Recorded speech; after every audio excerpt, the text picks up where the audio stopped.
Welcome to the Forged by Trust podcast. I'm your host, Robin Dreeke, executive coach, former U.S. Marine, spy recruiter, best-selling author, and your trust and communication expert. Today's episode, Creating What's Next, is brought to you by my good friend, the seller whisperer, Denise Logan, and her inspiring book, The Seller's Journey. Transition expert Denise Logan offers the only credible solution to tackling one of the most significant causes of deal failure, seller's remorse. The Seller's Journey unravels the emotion-fueled obstacles to closing a sale and shows us how to resolve them. This book is a must-read for both business owners and their advisors as they navigate one of the most vexing chapters in their lives as they sell their businesses. Advisors who understand that a business owner's transition is more than a transaction will buy this book by the truckload and change the world one deal at a time. Coming up next on the Forged by Trust podcast. It's all about how sometimes in our life it looks like, how do those things go together? But there's almost always some kind of a thread that if you're able to pull it, will show you the through line to someone's life. The advice I needed was, it's okay to make a change, even if the people around you don't understand what that change is. And we dropped into what are the things that we are unwilling to do because we're afraid of other people's judgments, of other people's thoughts, of what people will say, and how we keep ourselves stuck in a life that is not actually our life. Welcome to the show. I'm Robin Dreeke, and on the Forged by Trust podcast, we decode the interpersonal communication skills of the world's most acclaimed forgers of trust. We unlock the skills and techniques from spies, spy recruiters, master interrogators, globally recognized behavioral experts, C-suite executives, entrepreneurs, acclaimed authors, and thought leaders. Each episode provides specific actions that you can immediately apply to any aspect of your personal or professional life. Today's episode, What's Next, is with my good friend and inspiration, the incredible, brave Denise Logan. Weaving together her background as a lawyer, mental health professional, and business owner has enabled Denise Logan to deftly guide hundreds of business owners and their professional teams as they navigate the complex, emotional journey of selling their businesses and letting go into their own version of what's next. Denise knows that to business owners, selling a business is more than a transaction. To them, it is an emotionally fraught period of transition, filled with unexpected highs and lows with no clear vision of what waits at the end for them and their family. Her passion for this work is colored by her own experience of being an unprepared business owner who made an abrupt and choppy exit from her company after ignoring the signs that it was time for several years to move on. Her own exit was followed by several years traveling in a 36-foot motorhome all over North and Central America on her own with two sweet little dogs, but that's a story for another day, and one you'll hear inside as well. Denise's 2 decades of research and thought leadership on the subject of work, money, and meaning, and how executives navigate the waters of transition and reclaim their sense of identity outside of their business has made her a popular speaker to audiences on 3 continents and a frequent commentator on the subjects of business succession planning, transition, and legacy. During the episode today, we talk about deep self-awareness, calm and observation skills, giving yourself permission to change and grow, and navigating the biggest transitions in life. Denise Logan, the seller whisperer, welcome to Forged by Trust, finally. I'm so glad to be with you, Robin. I'm glad to have you here. And as we were just talking a second ago, you never know where this journey is going to take us, but we know the destination, and the destination is trying to understand how you impact people's lives with what's next. Mm-hmm. And so I have my one opening question for you, and that's this. You are a master of change and transition for people's lives and helping them feel safe during those changes and transitions in really turbulent times in their lives. What did you want to do when you were growing up that kind of was this thread and spark throughout your life, do you think? So interesting, because I wrote a column several months ago called The Thread and the Through Line. I love it. And it's all about how sometimes in our life it looks like, how do those things go together? But there's almost always some kind of a thread that if you're able to pull it, will show you the through line to someone's life. So let's see, because I know enough about your show and your listeners and viewers, I think the core underneath almost everything that I have done or do in my life comes back to you have permission to care. What gave you permission to care so Yeah. young? I think I actually had a fun conversation with someone recently about this, that I am still trying to make sure others around me have permission to care in an effort to unravel that feeling as a child that people around me saw things that were happening but didn't think it was their place to act. So Mm, at some deeper level, and fortunately I'm aware of that, so I can tune into it and harness it. Growing up in a household where there was some pretty intense violence and in a setting where there was intense gun violence around, one of the things that I realized is that there were adults around me who had to have seen and known things that were going on, but looked away or made decisions that they didn't want to get involved. And so, at an unconscious level, until I made that really an awareness for me, I think I have been trying to show others you actually do have permission to care. And when you will use the tagline from the airport, if you see something, say something. right. I think that's an essential element of what I am still trying to do in the world. If you don't mind sharing, I'm curious. Do you remember the first time that you became aware that, all right, something's not right? Super young, super young. In fact, I often joke that I wondered whether, and I shouldn't say joke because I'll use laughter around it sometimes to soften the impact for other people. But even as a child, I wondered, did I fall out of the stork basket? How Right, did I end in this place with people who I don't actually think I belong to? right. And that was a sense from very young. And I think as children, what we know from just how our brains are wired is that we look for ways to try to fit in. We look for ways to accommodate.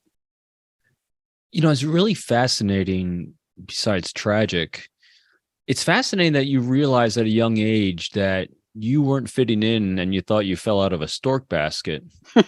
And I say it's fascinating because normally when we're surrounded by only one behavior, that becomes the only behavior. So we don't have a dichotomy and balance.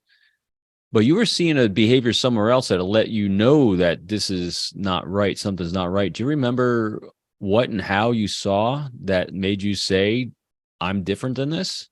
You're so right, Robin, that for example, I have a younger brother who, even though we were only 13 months apart, I wanted to get as far away from what I grew up in and saw, and he doubled down. Hmm, And so I think that's an interesting piece about how that develops for individuals. I know we've dropped very quickly. Your listeners are like, oh, we didn't beat around the bush at all. We dropped right in, which I think is the nature of how we build safety and trust right. for others, is the willingness to come forward. So I remember a next door neighbor. It's probably an early instance. Her name was Mrs. Martin.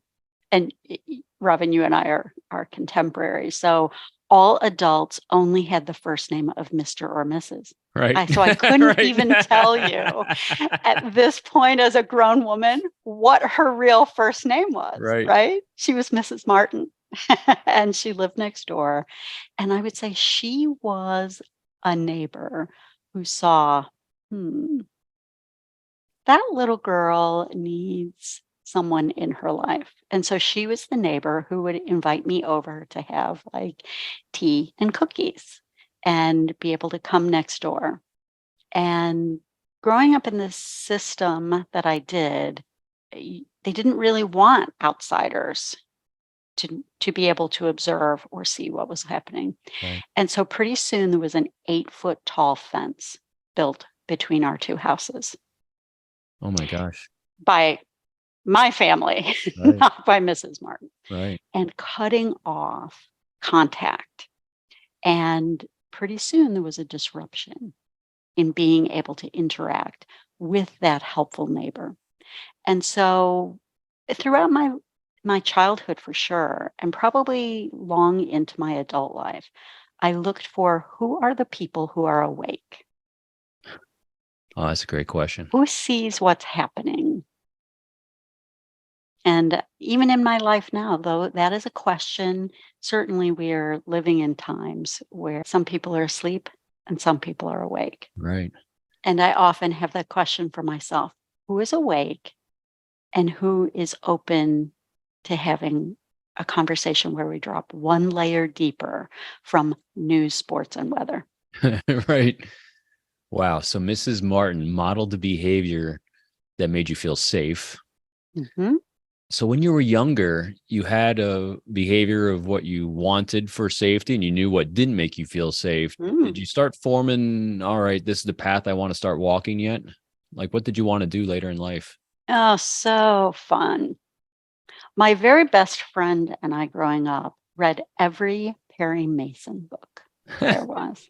We saved our money and we would go to the used bookstore and we would buy tattered copies of Perry Mason and then we would swap them. And who introduced you to that? That's I interesting. don't even know. That's just really a fun. That would be, maybe I'll journal about that. I'm kind of a Yeah. journal person, so I might journal and have a little thought about where did I first find a Perry Mason book. I wonder if it was But on Mrs. Martin's bookshelf or something in I her. don't think so. I don't know. Fortunately, reading was kind of a little bit not an escape, but it was definitely a way I occupied Absolutely. my 100%. time.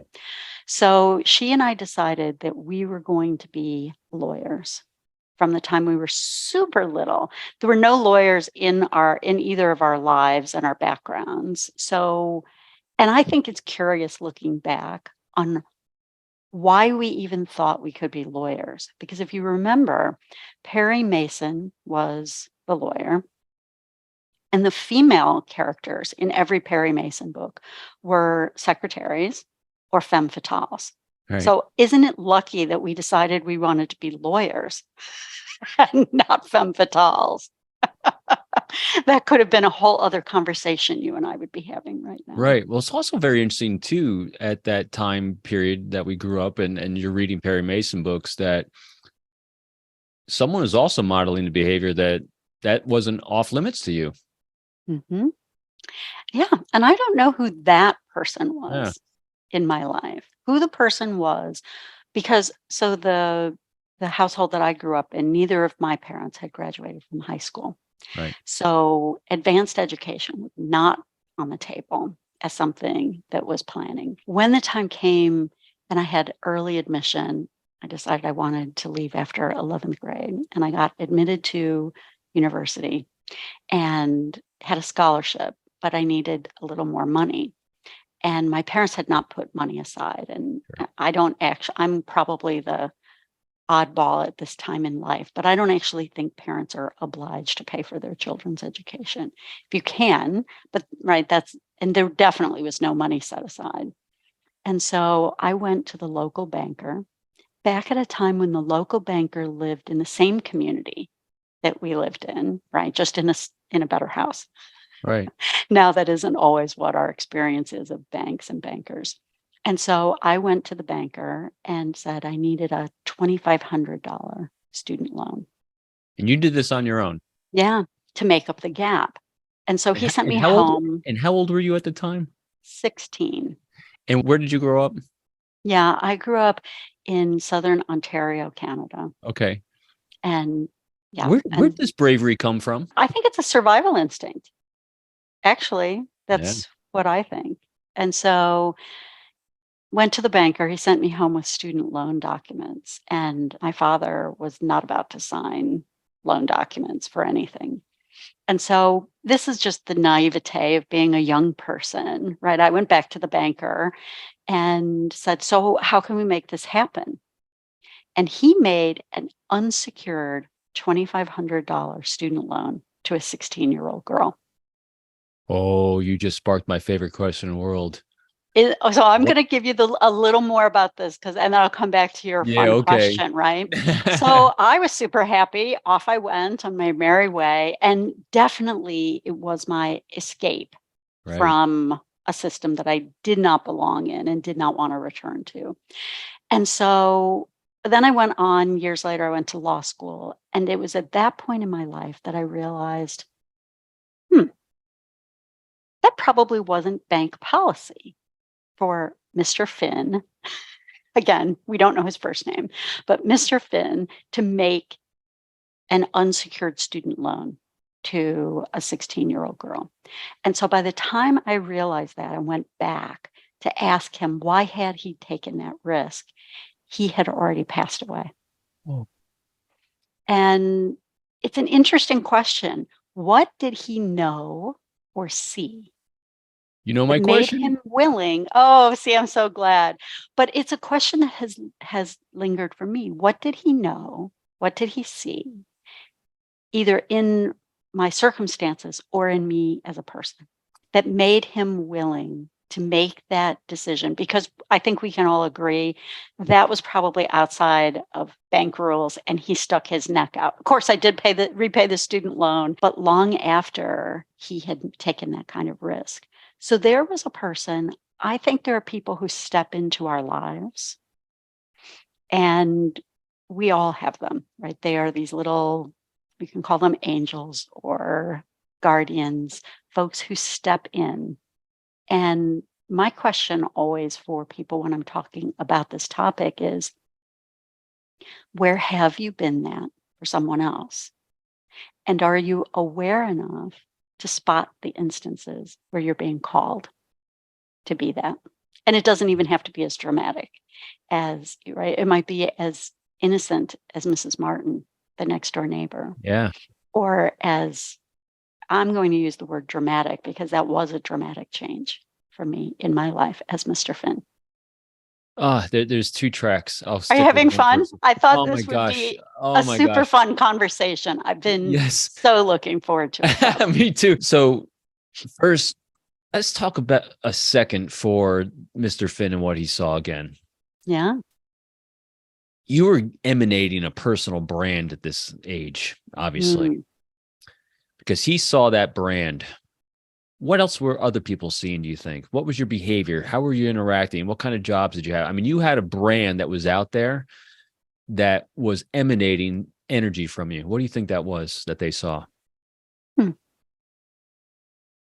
I have some really conflicted feelings about the term personal brand.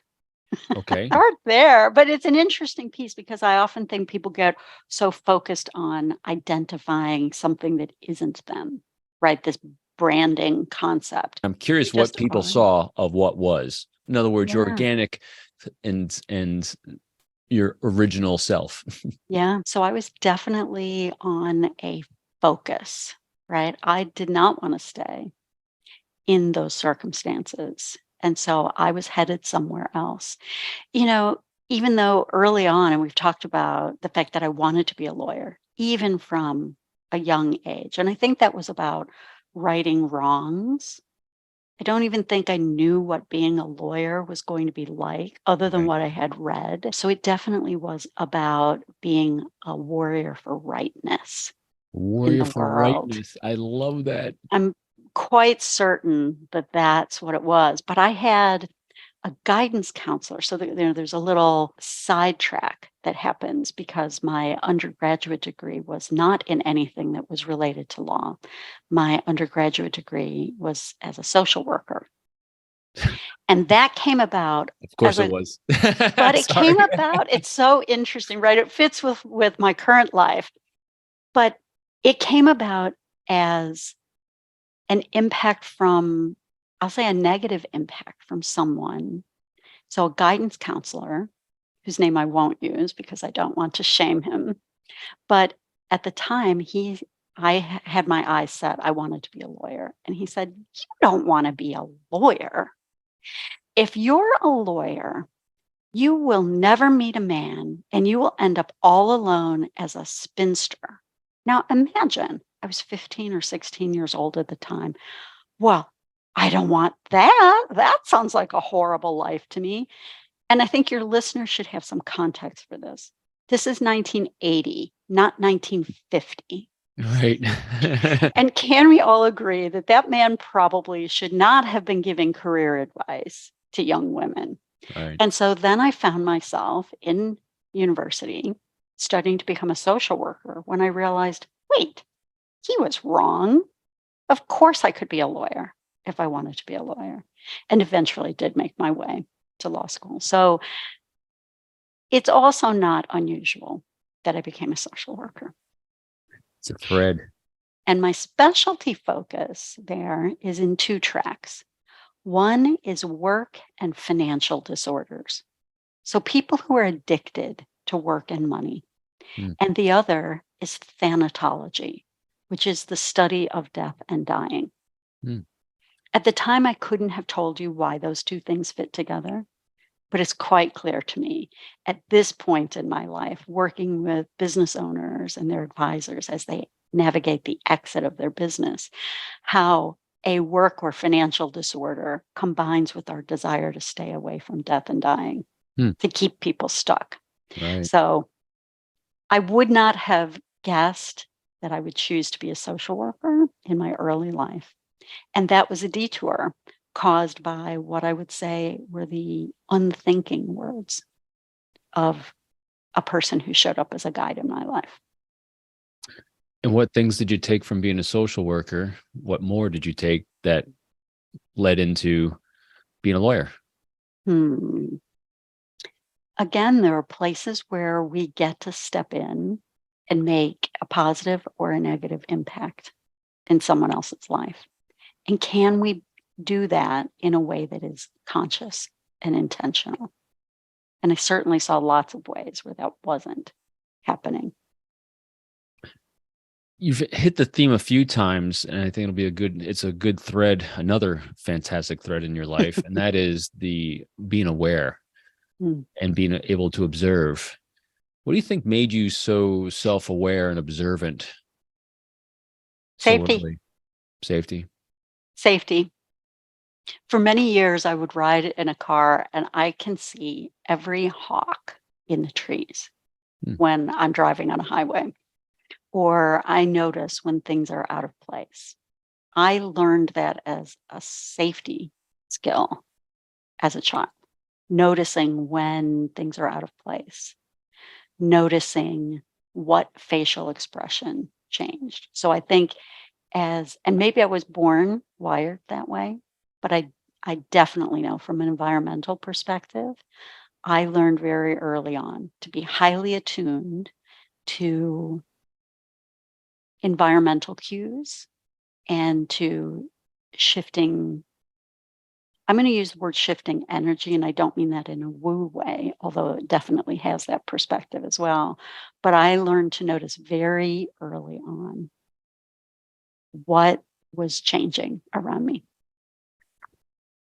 So we have this thread, we have these beautiful things. We're very aware, we're self-aware, we're observant. We have background experience as a social worker with other people. We've now moved into the world of law. What was that experience like? Oh, I remember being so out of place in What law made you feel out of school. place? So I didn't know anything about being a lawyer, which I think is kind of fascinating. Right. Don't you think it's crazy that we ask our children when they're 17, 18, 19 years old to choose, what will you be in the future? What will you be when you grow up? And to choose a career path without really knowing anything about it. So all I knew is that I had this internal drive to be a lawyer. And I was probably about 10, 12 weeks into law school. And I realized I am way over my head. This is so much more work, so much more thinking. Not that I wasn't prepared to think, but in a completely different way. And there was a professor who I confided that in, who again reflected back to me my capability. And I stayed. Otherwise, I probably would have dropped out I probably that day, feeling overwhelmed, would have said, this isn't for me. I don't belong, and would have left. And so, yeah. I love that. Reflected back to you, your capability. What did he reflect back to you? I don't even recall his exact words, but it was definitely yes, you might feel overwhelmed, but this is the place where you belong. And so I don't even think he used the word belonging, Right. but it was you've got this. That's the feeling You you had can from. do it, that sense. And I stayed. So what was next? Hmm. So I graduated from law school early. As you can tell, I was on kind of a speed racer path, right? Right. What were I you racing towards, you think? I was racing from, not toward. All right. So you're Definitely, racing from like the moving past. away from and toward a sense of thinking perhaps I would have a greater sense of control in my life Is that what when you I thought would make you landed. is that what you thought would make you feel safe? Probably, probably. So I finished my undergrad in 5 semesters, worked for a period of time, and then was 22 when I graduated from law school, which is 4 or 5 years earlier than most people Yeah. choose to finish them, and stepped immediately into a law practice. And how lucky am I that there was a law firm that had a role for me. Okay. I love it when guests say lucky, because as soon as you're saying you're 22 years old and you have a law degree and someone hired you right away, Hmm. Denise, what did they see? Tell me about how you treat people, how you treated people back then, because as you know, because you and I are so aligned with a lot of thinking, anyone can flip switches and widgets and be a lawyer or anything. But what gets us hired, what gets us the loan, what gets us these jobs when we're 22 years old and a lawyer is us. It's our Hmm. ability to forge relationships and make other people's lives easier. What do you think they are seeing? This is such a fun conversation. So I will tell you that the people who knew me when I was a lawyer would probably not recognize me in this part of my life because I was a hard ass. So instead of thinking about how could I make those relationships easier, I was definitely on a how am I going to be the tough one in the room. And it took me years later to realize that my power doesn't come from overpowering others. So I started in a law firm. I had two different offers. One was with a very large New York City firm, and one was with a teeny tiny firm in Washington, D.C. And the difference in salary was enormous, right? I think the New York firm, the offer was somewhere around $80,000, which was a lot at that time. Sure. And the Washington, D.C. firm was around $26,000. And I remember sitting at the kitchen table having this conversation with my dad. And he said to me, I don't know why you're struggling to make this decision. And I chose the smaller firm. And I chose the smaller firm because I would be able to make an impact right away. I knew if I went to the larger firm, well, it would be economically more sensible, probably, to take that job. I would spend most of my time in the law library or carrying the briefcase of a partner. The firm that I ultimately settled in with had me in court right away. I probably wasn't ready to be in court, candidly. And Maybe they I think you probably were, given what you've already been doing. So But go they ahead. had the Sorry. place, right? I was Right. able to step right in, which was super amazing. And eventually, within just a couple of short years, I had spun out and created my own firm. And what impact did you want to make at that age? That's a good question. You know, I ended up practicing condominium and homeowner association law was the kind of law that we practiced. And so it was representing associations. And that's such a good question. What was the impact that I wanted to make? There's the impact for others and probably the impact for me. And the impact for me is the one that I'm going to share, because I don't know that I even was thinking about the impact for others There's no doubt at the time. Yeah. The impact was I was going to make this mark and demonstrate that I had surpassed where I came from. Mm. And I don't even know, who is the singer? Is it a Taylor Swift song? It's like, why you gotta be so mean? Oh yeah. Right? Is that the song? I It's don't know called if Mean. is that the Yeah. same? Yeah. And whenever I hear that song, it's kind of like, I think, the theme song for that young woman that I was, right? Why you gotta be so mean? I'm gonna make something of myself. And so I think that's what I was setting out to do. In the process, if you imagine, anyone who lives in a planned community knows that there are people on the boards of directors. I always say there are three types of board members in an association. There are those who are civic minded and altruistic, and they are doing their civic duty. And there are only a few of those. There are those who have an issue. They hate the parking, they hate the architectural committee, they want to make a change. And then the vast majority of board members are the third category, which are people who have no control in their daily life and want to boss their neighbors. Lots of your viewers are laughing right now because you can peg them, but they masquerade. I'm pegging myself years ago too. That's why I'm laughing. Right. But they masquerade as if they're category 1 or category 2. Right. And so, long story short, we ended up building quite a successful practice and representing almost 1,000 associations along the Eastern Seaboard. And yeah. So what was next? Eventually, I realized that I didn't want to be a lawyer anymore. Why was that? What wasn't fulfilling? A couple of things. The firm had grown quite large. And as the leader and business development person for the firm, I felt the pressure of needing to feed lots of other hungry mouths.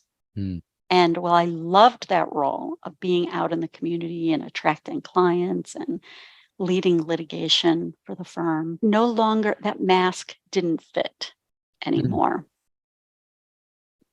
And I had reached a point where I didn't want to be in that place of constant conflict as a lawyer. And I didn't know how to dial it down, how to not be in that place of conflict.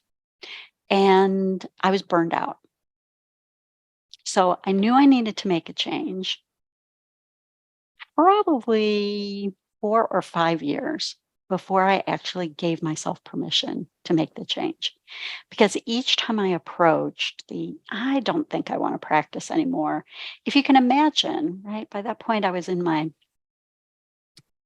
mid to late 30s, had a successful business, and people around me would say, "Oh, you're just burned out. Go on vacation, buy a boat, right." This is our culture tells us, get something, don't deal with what's happening inside. So there wasn't actually a lot of affirmation around me for the change that was happening inside. Can you notice that I work with people now around transition? Yeah, because what's really spiking my curiosity in there, you are really highly self-aware of who you are today. And I'm curious, had you discovered yet that you can't do this alone back then? Did you let anyone else in close enough to be a loving critic? The challenge was that almost anyone who I invited in at that time was giving me the kind of advice that I often watch business owners get now, which is, but if you just double down, you can make something so much bigger and you can scale it, and then you'll be able to sell it for even more. That wasn't the advice that I needed. Right. The advice I needed was, it's okay to make a change, even if the people around you don't understand what that change is. That's big. And so eventually I unconsciously, and I will say this was actually for all of the consciousness that I have and the awareness of what's happening, I didn't yet know that I could simply say, I don't want to. Instead, I unconsciously set about creating a whole bunch of little disasters Hmm. that would, we can imagine that in the back of my mind, there was a voice that was saying, is that a big enough disaster to let me out yet? No. Rats. All right. I'll have to think of something else, something else, something else. And I had been, I'll tell you a turning point that happened for me. I was on the board of directors of a trade organization I'd been on for several years. And they had an event, a team building event. Are you cringing right now? Because no one likes those. And so they brought in this facilitator, put us in a ballroom on like a Tuesday night in Alexandria, Virginia. And we had to stand in a circle already. No one's liking this. And we had to introduce ourselves to each other without using a traditional moniker. So you could not say, I'm Denise, I'm a wife, I'm a mother, I'm a lawyer. What else is there about you? And I remember thinking, like what? What else is there? And so as this question was making its way around the room, there was a woman who said, well, I play the harp at the bedside of the dying in hospice. And I was like, well, that's something. Yeah. And then the man next to her talked about a car that he was restoring in a garage as a secret surprise for his son's upcoming 16th birthday. And how every night when he got into bed, he was worried his wife would see the dirt under his fingernails and it would blow the surprise. I was like, well, that's something. So it's making its way around the circle, and I start getting panicky because I don't have anything else. So I thought, oh, this is a good time to excuse myself to the ladies' room. So I take my purse and I go to I exit the ballroom, and to the right is the ladies' room. To the left was the parking lot, and I bailed. Wow. I left the room, I left the event, I got in my car, and I drove home crying in the rain because I realized that I had lost myself in my business. That for me was one of the early turning points of realizing I need to do something different and I don't know what that is. Mm. What could that be? How do I allow myself an exit from this? I'm sure it was super terrifying for my husband at the time for me to come home and announce that, well, who am I other than all of this? He was like, well, but why do you need to be anything other than that? I can only imagine how frightening that must have been for him to watch his partner unravel and not know what was coming. So for the next several years before I gave myself permission to ultimately exit, I refer to it kind of as a mask, right? Yeah. It was cracking. Yeah. And I had duct tape on the inside or scotch tape, right? Holding that mask of I'm okay together. But each time I tried to put it back on, it fit less well Right. until eventually I was actually able to make the decision. And it was even the decision itself, I had been driving to work for several months, trying to figure out what angle to hit my car on the embankment to flip my car. Not to kill myself, but that would be a big enough disaster that people would say, oh, of course. Of course, you need out of your business. And that was a huge wake up moment for me that I realized I don't have to have a disaster. I can actually say, I don't want to do this anymore. You were looking for permission from others to do Mhm. what you needed to do for yourself. Yeah. And eventually I found that permission within. And that's an exercise I actually do with clients a lot about the permission slip. Yeah. Who are you waiting for to sign the permission slip? And can't we just forge their name on it? What a great It's often metaphor. fascinating for me to hear what comes up. I had this come up with a client a couple of years ago when we were doing this exercise, and he realized it was a boss he had worked for 20 some years earlier. Mm-hmm.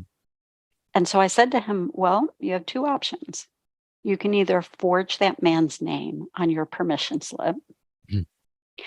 You could go and have a conversation with him and see, would he just give you permission to change your life? Or you could decide that you're actually the person who can give yourself permission. So you gave yourself the permission to take the I gave mask off myself finally. permission. And what I was left next? my business. I got rid of my house and I bought a motorhome and I ran off for what I thought would be 6 months. And this is where I got my goosebumps because you do what I do. Yeah, we love our motorhomes. I'm sorry, I digress. Keep going. Sorry, Denise. Go ahead. I loved it. We could have a whole conversation about traveling in a motorhome. I thought it would be 6 months, and it turned into several years where I traveled all over North and Central America. And it turned into several years of just adventure. What ache in you did that fulfill?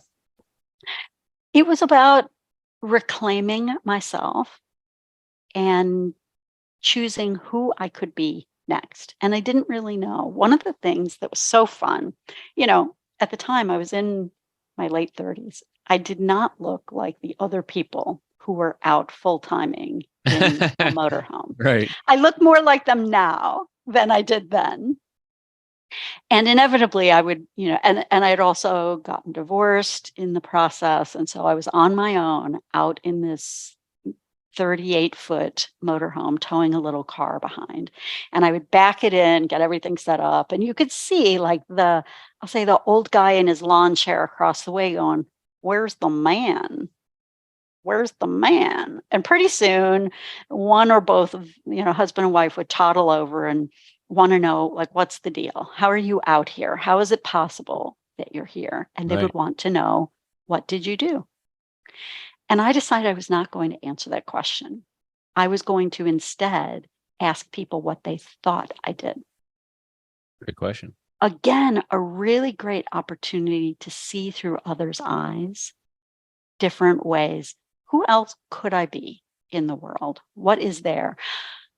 Curiously, what I never got lawyer, which I thought was kind of good. It meant I had fully shed my snake skin.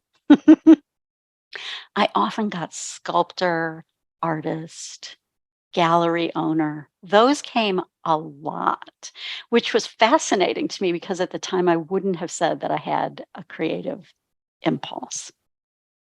But one of the things that I did on the road during that time is I would go to pancake supper at the firehouse or the local chamber of commerce meeting or somewhere where I could meet people. And whoever had the most interesting job, I would say, hey, Robin, can I come to work with you for a week? You don't have to pay me, and I will do anything you need done. I just want to see what it's like to be you. And the very first time I did that, I was in Southern California.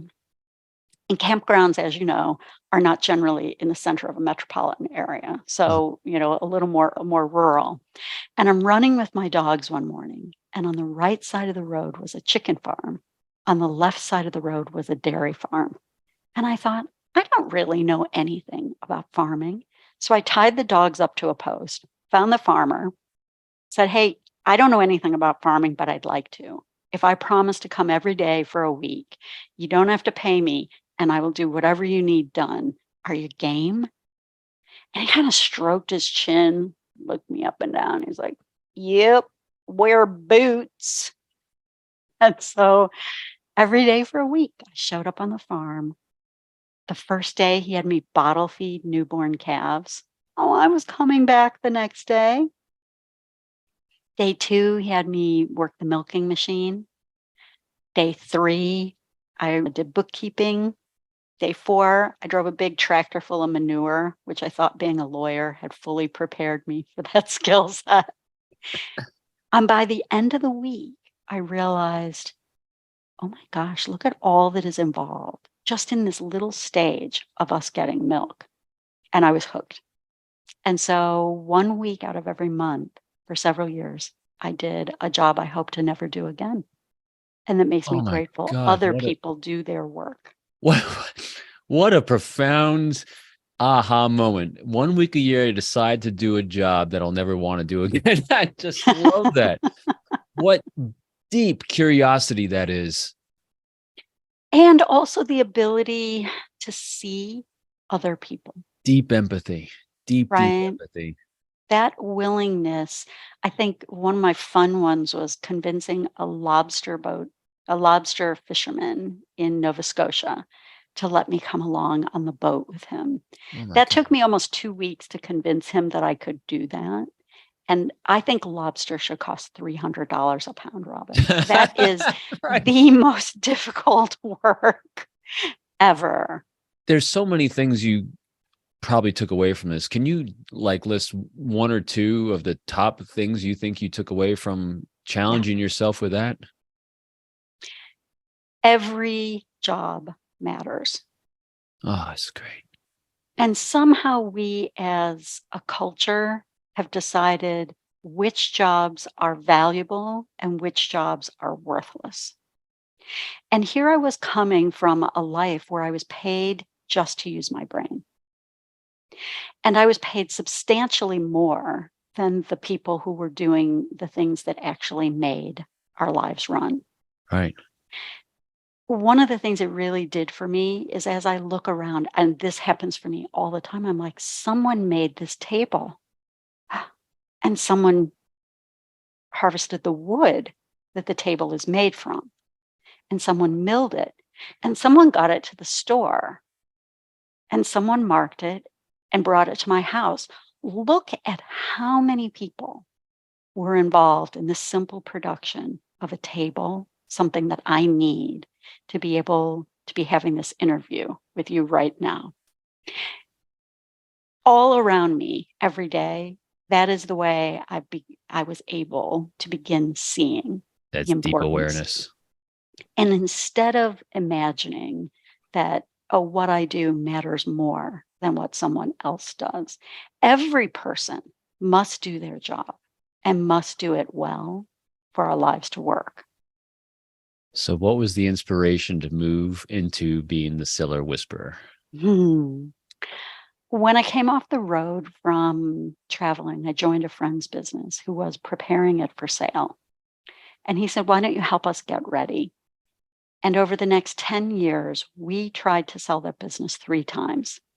And each time the owner got just to the edge and pulled out. And it was because he had not yet been able to give himself permission. And he couldn't see what came next for him Right. on On the other the other side. side. Oh my gosh. So, unlike, and I have a certain level of curiosity that allowed me to say, I don't know what's next, and go off in an RV. Right. He needed to know what's next before he could let go. And after 10 years of that come to the edge, pull away, I left and did a research study to try to figure out, why do business owners get stuck? Why are they me and wait too long until I was ready to give my business away to be free of it? Or why are they him who come too early and are not able to pull the trigger and let go? And that was the genesis. And over the next, I guess, 13 years now, I have worked one on one with business owners and their advisors to help them navigate that emotional obstacle that keeps them stuck. Because for many of the lawyers and bankers and business brokers and accountants, it is a transaction. But for the business owner, this is the single largest transition in their adult professional life. So from here, we go back to the thread and the through line. I see it. It's beautiful, isn't it? From here, I am actually pulling through all of those threads Yeah. from the pieces of my own life and doing for others what I needed someone to do for me at a time in my life. But it's also about encouraging and empowering the advisors for these business owners. So we come back to you have permission to care. You have permission to care about this person who is going through such a significant transition in their life. And when we show up in that way of caring for them as a person undergoing transition, instead of as a transaction I'm processing, they are changed, both the advisor and the owner. Denise, our time's coming up, but I want to cover so much more. What are maybe one or two things that people can start doing to give themselves permission to start that conversation with themselves, at least, of gaining courage to explore what's next? I'll put it in the context of work. Work provides so much more for us than just money and financial security. So an exercise that I often do with owners is I ask them, what does work provide for you other than money and financial security? Make a list of 15 things. What 15 things does work provide for you? And if you and I were just to brainstorm a little, Robin, what does work provide for you other than money and financial security? My work now doesn't do any of that. Right? But it's work. And, yeah. Oh, yeah. And our place in the world, right? If we go back to this, we are asked this ridiculous question all day. What do you do? What do you do? What do you do? What does it matter how we earn our money in the world? That question is actually a social pegging question. Mm-hmm. It is designed, the asker is listening for the answer to determine, am I above you or am I below you? Should I be kissing up to you right now, or should you be kissing up to me? And if your listeners think that's not true, I'm going to challenge you for the next week. Answer that question with something that you believe is beneath you. And notice how you feel about someone's response to that. So going back to the checklist, what 15 things does work provide? Things like structure, a place to go, intellectual stimulation, friendship, power. And we each have our own list. Those needs that are getting met by our work do not go away when we suddenly get a big sack of cash or we retire. Those needs continue to carry forward with us. So where will you get your sense of intellectual stimulation outside of work? Where will you get the thrill of the chase or the thrill of the hunt, whatever that is for someone? Where will you get your sense of power? And then start mapping out, what are all the other ways that you could get those needs met other than in your work, and begin getting them met that way, so that when it is time to transition from our work to what's next, you're going to something, not from something. Oh, so poetic. Really good. That is really good. Denise, you've done amazing things throughout your life that have forged you into who you are. What's another one that you think really made a critical impact on who you are today? Oh, my goodness. I was teaching a weekend workshop on an island with a group of 300 women. And okay, I got to stop again. What inspired that? I was invited to come and talk about the journey and about transition. Okay. And so I have what I call the sanitized version of my exit. And then there is the unsanitized version, which is super ugly and super choppy. Things like, I shared a little bit about thinking maybe I would flip my car to get out. It gets even more choppy and ugly.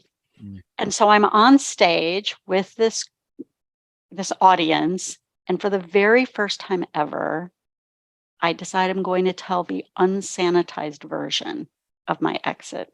So I let it all out. And then I thought, oh, it's probably a good time for a break right now. So I go into the ladies' room and I splash some water on my face and I think, wow, okay, I've just told all the ugly that happened. And I come back on stage and that's what I said. That's the very first time I've ever told the unsanitized version of how ugly my exit was, that I took no money off the table. I practically gave the business away so that I could be free. Eventually, I ended up filing bankruptcy and losing my house at foreclosure and then wandering off in my motorhome. So your listeners just got like the shorter version of the unsanitized, right? It's, oh, I exited my business, but then there is all of the heartache that went with it. And so I say, and I wonder how that landed for you as an audience, because this is the first time I've told this publicly. And this woman from the back of the room stands up, puts her hand on her hip, and says, well, here I thought you were a success. And now I find out that you're a fraud. You're not a success. You're actually a loser. And she unloaded. And for those of you who are watching the video, you can see Robin's face, eyes wide. That was pretty much me sweating through my blouse on stage. And she unloaded. And when she finished, I said, well, thank you for saying that.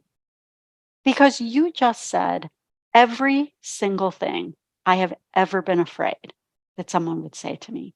And a few I hadn't yet thought of. So thanks for preempting those nightmares that I might have in the weeks after our experience.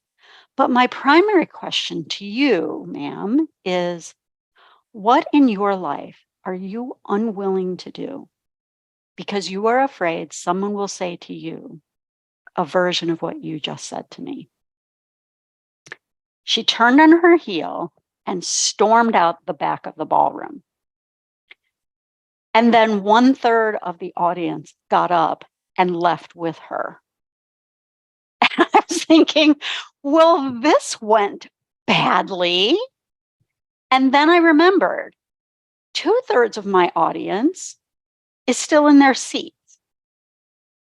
I abandoned the rest of my notes for this weekend retreat, and I dropped down super deeply with the audience that remained.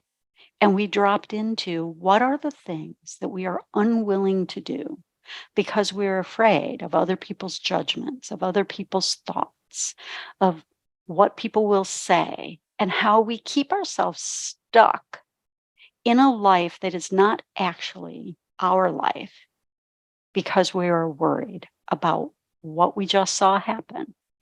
It was the deepest, richest, most amazing experience, both for me as the facilitator and also for the women who were in this event. Of course, I was stuck on an island for the remainder of the weekend with 1/3 of my audience who had departed. But when we took the ferry back to the mainland at the end of the weekend, there were even some of the women who had departed who approached me. And it actually was the moment where I stopped being worried about saying what was true. That is beautiful. What a great, empowering moment you gave yourself, and you gave all them. We spend so much of our life being in hiding. And what really allows us to come forward and build connection with others is when we're real. And When we deeply put vulnerable. something, right, when we put something that we are so terrified, what if you knew this about me? Mm-hmm. And so even as I'm working with business owners when they are in the period of transition, often they are worried, what will someone say? What if I left money on the table? What if they know I have cancer? What if all of those things that business owners try to hide in the process of their sale, which actually makes them so much more vulnerable in a bad way when you are hiding. Other people can sense that. That could be a whole other conversation for us about the amygdala and how our brain Right. senses and all of those pieces. But what I know is being okay with who I am and what has made me who I am is what allows me to step in closer and create safety and trust with others. No doubt. And the first thing that popped in my mind when you started saying that woman's reaction in the back, pain. Right? She's in pain. And that is the exact question I asked her, which is, what are you not doing? Yeah. I mean, it definitely felt painful for me to be in that place. And that, I'm sure my face looked shocked. And I know I was sweating through my blouse because I had been vulnerable. And then instead of getting affirmation, got assault. And that happens. But from that place forward, I was never worried again. Yeah, I bet. What would happen? What if I told my truth? And I still, at times in my life, I choose whether to share the sanitized version of my exit or the full version of my exit. I decide who and where that makes sense to share, Yeah. as opposed to needing to just blurt it out in an unintegrated way. But that's a choice as opposed to coming from a place of fear and Oh, shame. thank you for being fearless. You're welcome. Denise, what's something I didn't ask you that I should have asked you that you wanted to make sure that you shared with everyone before we leave? I might just give a little quick chat about the book that I wrote. I'd love to hear about it. The book is called The Seller's Journey, and it's written as a business fable. It's the story of an owner 1 year after he exits his business. He goes on a trip across Glacier National Park with his banker, his lawyer, his financial advisor, and the person who bought his firm. And right now, your listeners are thinking this is a murder mystery. No one dies, no one kills the You're so lawyer funny. on the trip, even if you're thinking that. But as they cross the glacier, they are on a trip of trust. And they are relating the physical obstacles they're facing to the emotional obstacles that they faced in transacting and the transition. And what would it be like to be on the other side of your transition and realize that you have built such a trusting relationship with the advisors along the way that you would be willing to take that kind of a trip? And I think that is the distinction when we choose who takes the journey with us along many parts of our life. Can we choose those people who we're able to drop down more deeply with, step into that place of trust? And on the journey, I won't spoil it for you, but on the journey, there are many instances where they have to come back to, do I trust you or do I not trust you? And they need to repair those breaches in trust that happen in every relationship that we ever have with someone. So that book it was a true pleasure to Oh, I write. And it love is it. my little heart child out in the world. It's your own The personal, seller's journey. it's your Yeah. personal Mona Lisa. Yeah. It was beautiful. It was so fun to write. And I think in many ways gives permission to advisors to show up in that way, Mhm. and gives owners permission to choose those who they are willing to invest their trust in, because technical prowess is the minimum that we expect from the advisors who we choose. Mhm. It is so much more.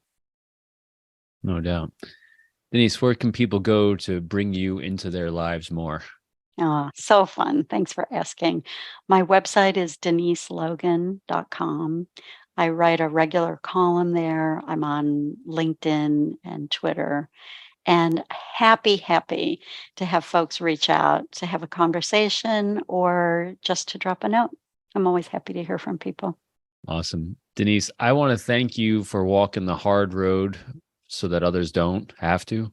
You're a treasure and a gift and an amazing, fun conversation. And we're going to have you on again. Denise, thanks again very much for coming on. That's it. It was so my pleasure. Thanks a ton, Robin. Thank you. Thank you for tuning in to another episode of Forged by Trust. Remember, if you want to forge trust, it's not how you make people feel about you that matters, it's how you make them feel about themselves. If you are interested in more information about how it can help you forge your own trust building, communication, and interpersonal strategies for you or your organization, please reach out to me at my website, www.peopleformula.com. I'm looking forward to sharing my next Forged by Trust episode with you next week when we chat with TEDx speaker and entrepreneur Hal Halliday and seeing the light in others.